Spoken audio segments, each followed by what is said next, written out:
Πάμε μάχη. Εντάξει Πίκατσου, διαλέγω εσένα. Πίκατσου, κάνε ηλεκτροσόκ. Πίκα. Βίνοσορ, όχι, χτύπα τον με τη γουστάρεις φίλε. Όπα, μισό, τι? Εννοώ Βίνοσορ. Ναι, δεν ξέρω, τέλος πάντων. Έλα ρε φίλε, ξύπνα. Εννοώ Βίνοσορ.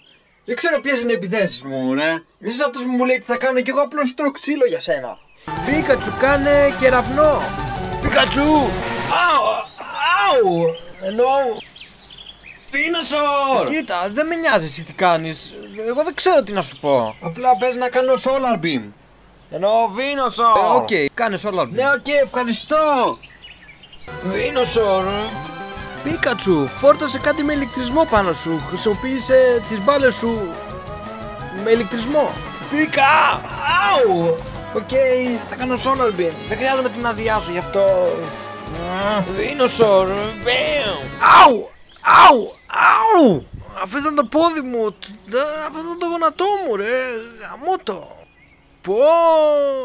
Ω, φίλε. Γιατί δεν μεταμόρφωσε, ρε βλάκα? Μα σ' αγαπάω Πίκατσου, δεν μπορώ να... Θέλεις να χάσω? Αυτό είναι που θέλεις. Έλεος. Το μόνο που με ταΐζει είναι puffins. Ούτε καν στο κρέας. Κρέας από κάποιο Pokemon. Δεν σκοτώνουμε τα Pokemon. Το κάνουμε εμείς. Το κάνουμε εμείς για σένα ρε βλάμενε. Πραγματικά λυπάμαι για ό,τι έγινε. Άσε με ρε φίλε, βρωμάς, παλιοξελιγμένο φρικιό. Τι στο καλό κάνεις? Είσαι απλά ένα φυτό, μη μιλάς καθόλου. Εσύ φταίς για όλα. Εγώ δεν ήθελα καν. Εσύ ήσουν αυτός που ήσουν όλο.